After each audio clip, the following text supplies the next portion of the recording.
good morning, everyone. Welcome to the Nordic People Analytics Summit 2021. My name is Alceu Corrocher. I am Brazilian, an engineer by education who moved into planning, analytics, and HR after many years in Ericsson.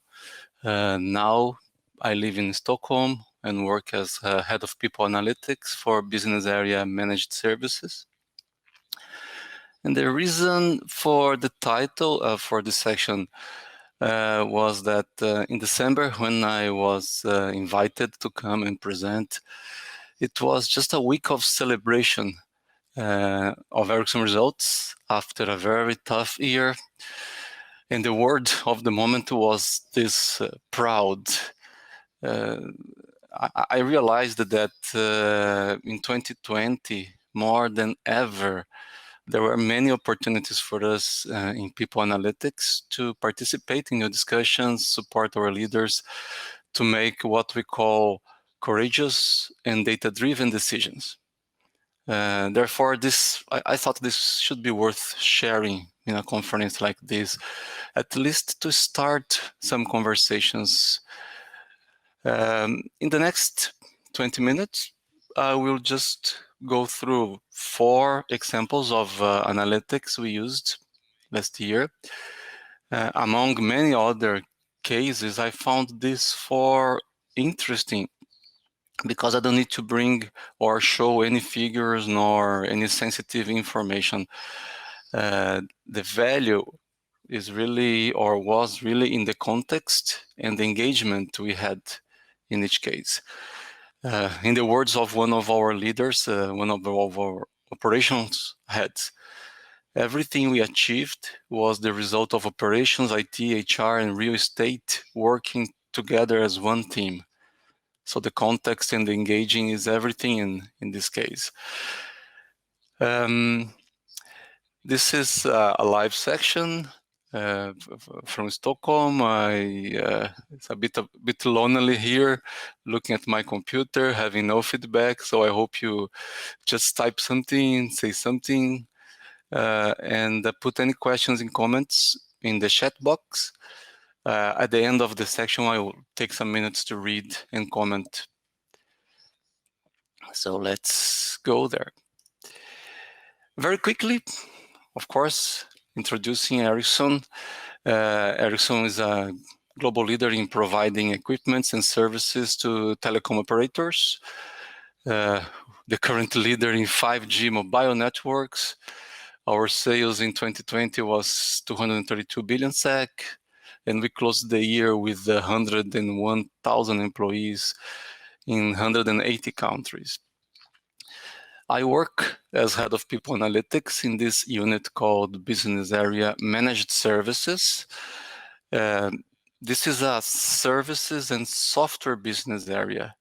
We manage and we optimize telecom and IT networks for our customers, mostly telecom operators, with a revenue of 22.6 billion SEK in 2020. We have 16,000 direct employees in 66 countries. But if we also include employees in the local market areas in Ericsson, which deliver managed services, we can count up to 27,000 people and around 105 countries. So this is our population in people analytics. But let's talk about 2020. As mentioned before, very tough year. We started with a positive note. Great 2019 results in Ericsson after a couple of years of transformation, new focused strategy. We were ready to take on the new 5G networks business. Then, by the end of January, COVID situation was declared a global health emergency.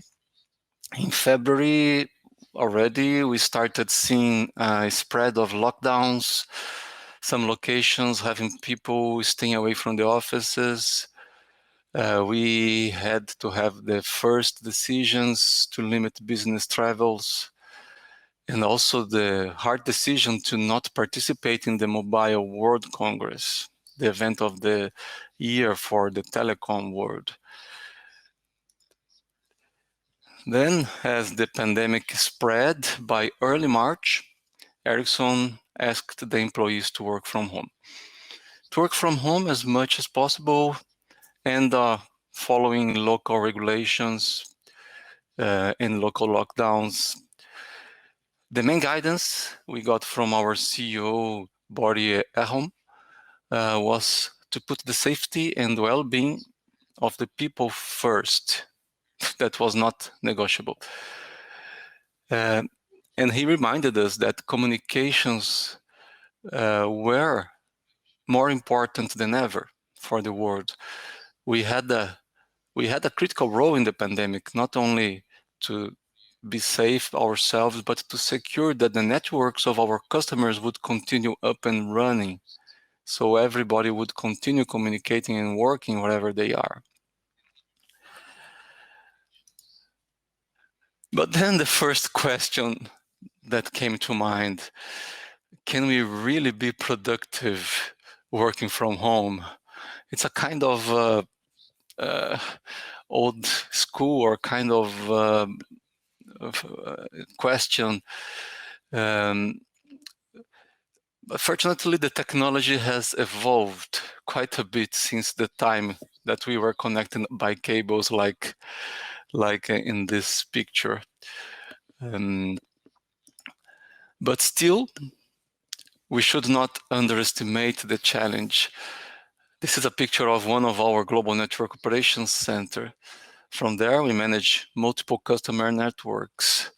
You see, like this environment, it's quite dynamic, complex, multi screens, alarms, a lot of interactions between people, and a very fast response.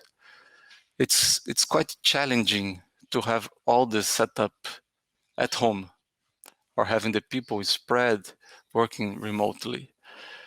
And quite challenging for the leaders to feel confident that all will work seamless with people being away.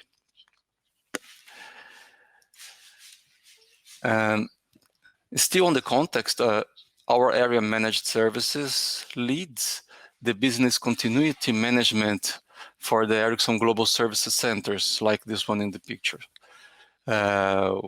which include 4 big hubs and 22,000 employees in 28 locations, 4 countries. The BCM, the Business Continuity Management, is a forum of senior leaders with a broad multidisciplinary scope.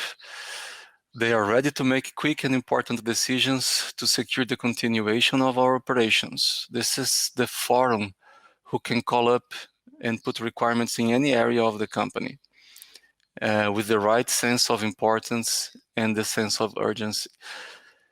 The BCM started planning for different scenarios, looking at the pandemic, and the people function, our HR business partners, got a seat at the table there.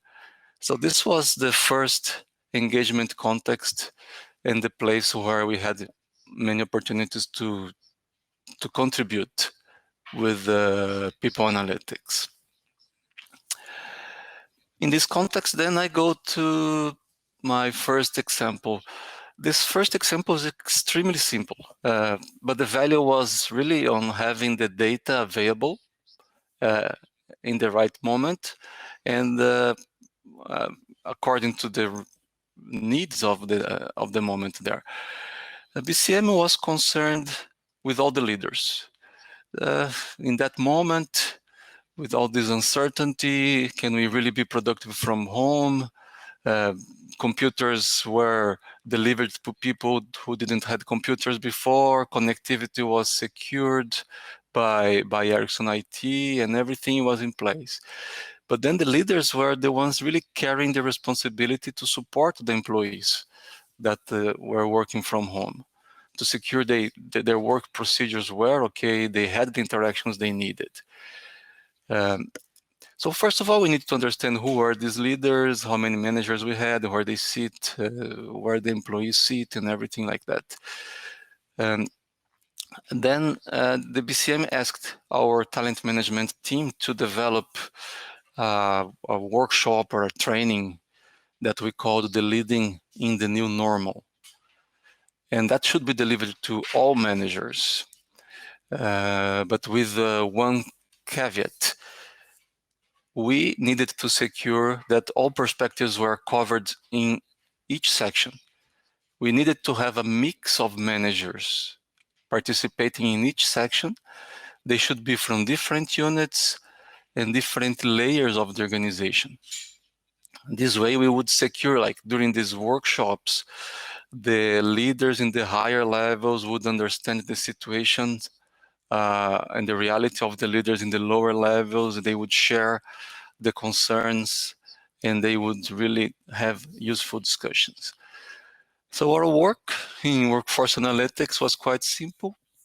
To prepare the list, to prepare and control the list of participants, mixing all different units and layers and putting the managers in an organized way. It worked quite well. The result was great. More than 700 managers were trained in 4 weeks. Feedback was very positive. They felt the discussions were relevant and they understood the challenges in all the levels of the organization. And there was a clear alignment of the message among leaders. So this was the first simple but very nice use of analytics in that context. Second example is it was a partnership with real estate. We needed to know the presence of the people in the offices.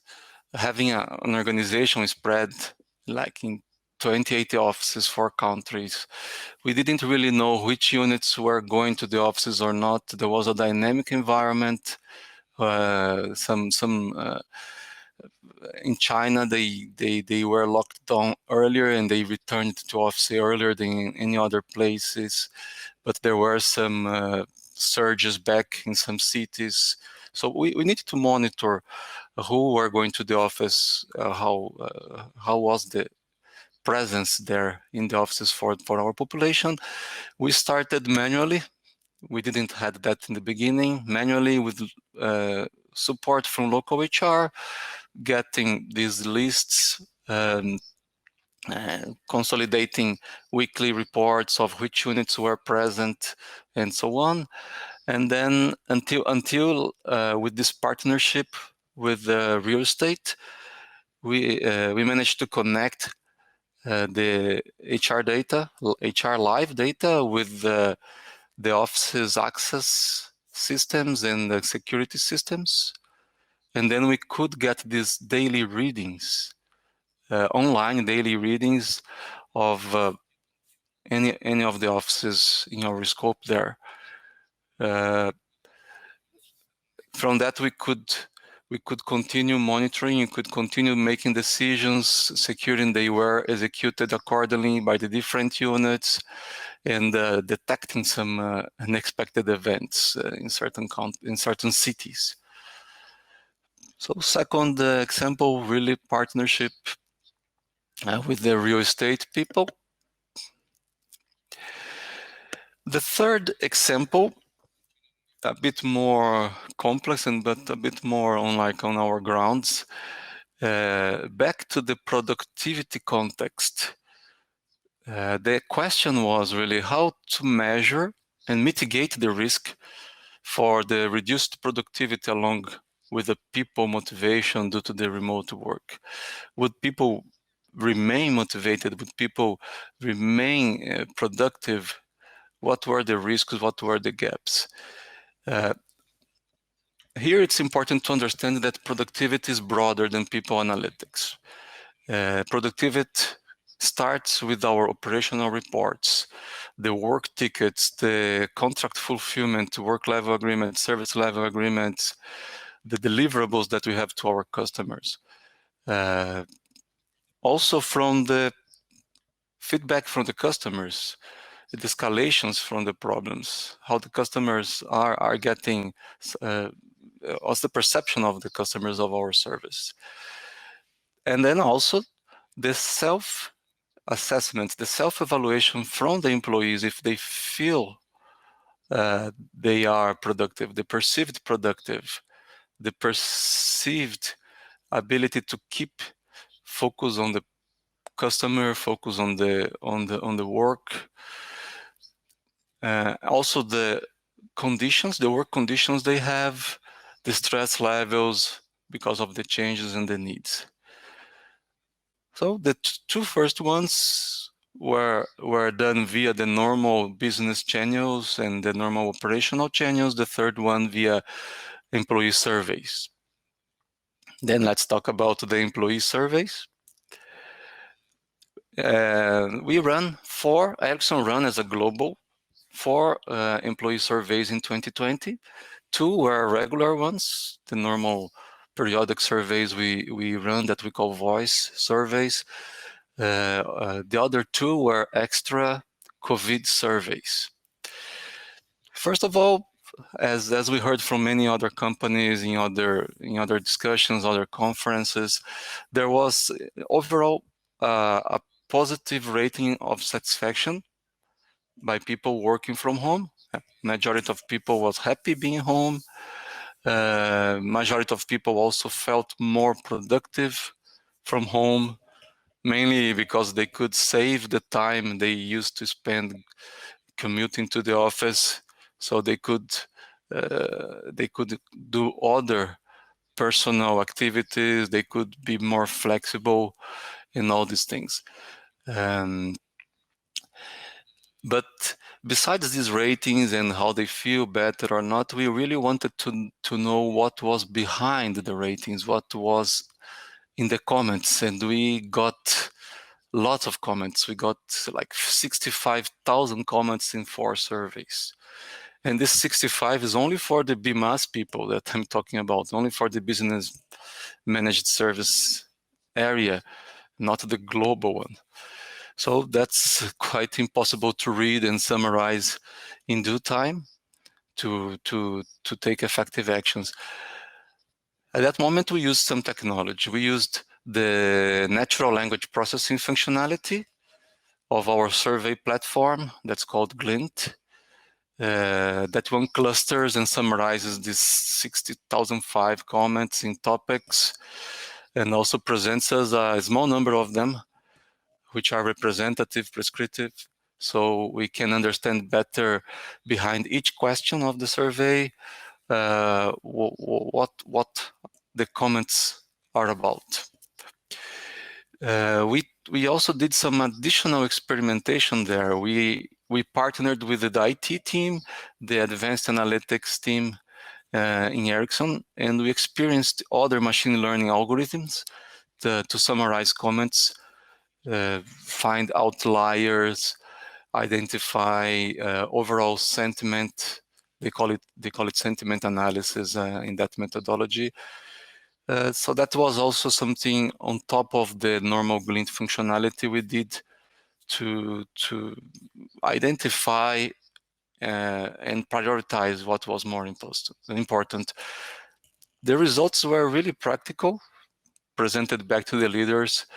Give some examples, like the first example was ergonomy. In the first survey, we already detected issues with the ergonomy and the way people would set up their workspaces at home. From that, we had immediate actions, new policies to provide furniture from desks, lighting to people, presentations from experts in the area, teaching the employees how to set up their home environment for work. We also realized that although people was very happy for saving the time of non-committing to the office, they had to improve their time management. They started working too many hours. They had to plan breaks. They had to organize the online meeting schedules better. and mainly establish clear limits between the work and the personal time being at home. So time management, work-life balance became a priority to our leaders. We included that in a new well-being program that we designed, the Ericsson Care program, including also other initiatives like physical, mental health, physical exercises, and things like this.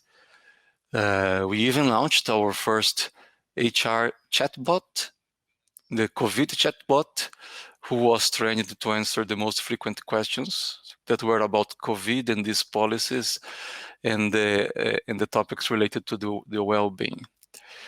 So in summary, I mean, we always used and we always had employee surveys, but this situation in 2020 allowed us really to do a much deeper analysis and quicker decisions and new policies that were more impactful than before. The final example that was outside the business continuity management, more on the planning context. The question is more like how to fulfill the demand while dealing with all this business uncertainty.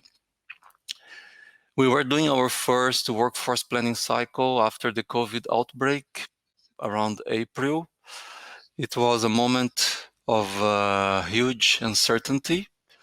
We had all these signs like strong demand to staff up for new contracts, staff up for customer demands. There was no crisis in the telecom sector, but we didn't know if the financial crisis in other sectors would eventually reach the telecom as well. We had to fulfill the demand while dealing with the uncertainty.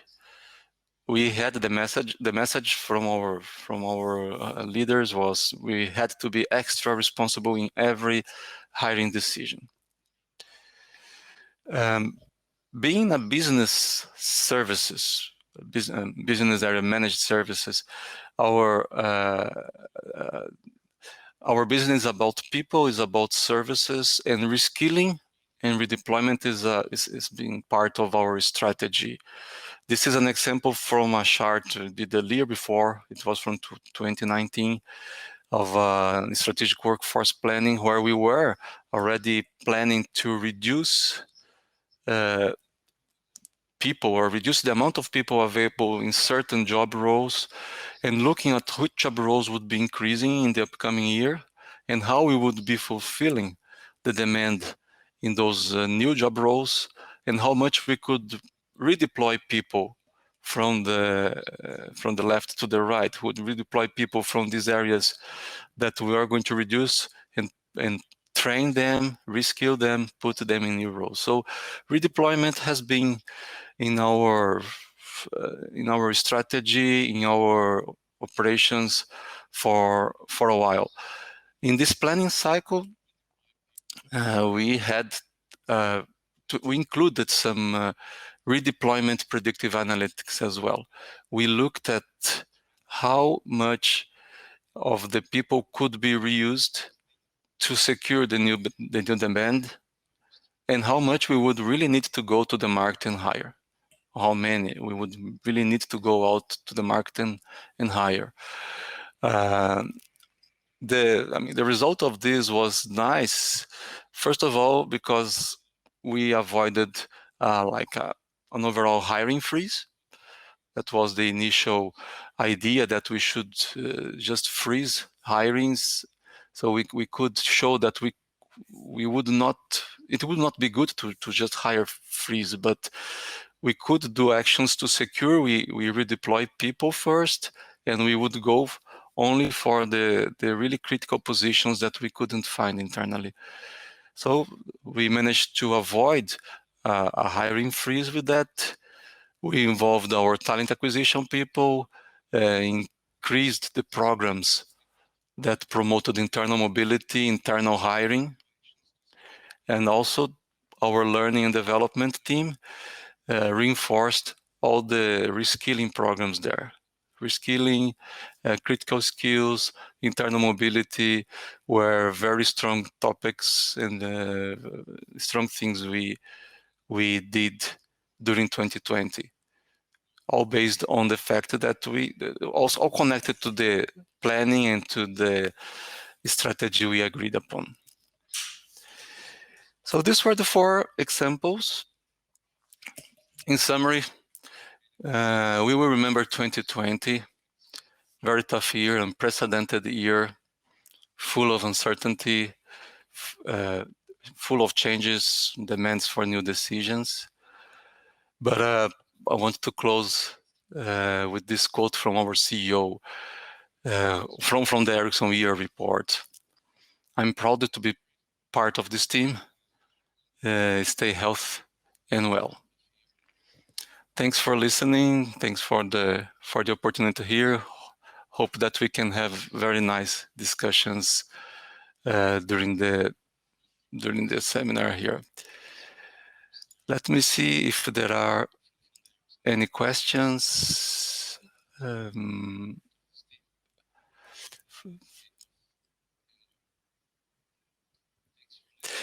Interesting question from Marina Pavlova. How long time did it take to analyze the survey data?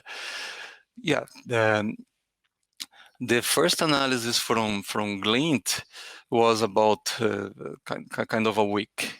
Using the Glint functionality, it was about reading, organizing ideas, and reusing the functionality of the Glint platform. The second exercise we did with Group IT, it took about 4 weeks. We had a predefined. We prepared first. 1 week before the survey was completed, we were already running the analysis. We were already running the training. So when the survey was done, it took 3 weeks to be ready with those notes. Okay. Let me see if there are any other questions. I don't see any other questions here. We have 3 minutes to go. Good morning, Linda from Stockholm. Good morning, Nicholas from Denmark.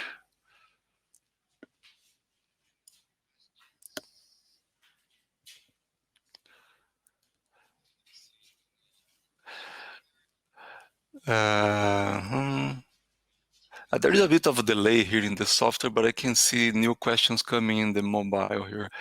Okay, is there anything you wish you would have done differently?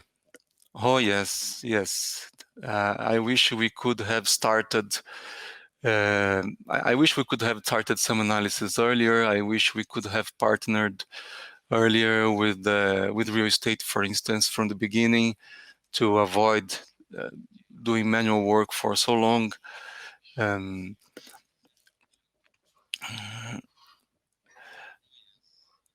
I wish we could have revisited some of the predictions with certain units.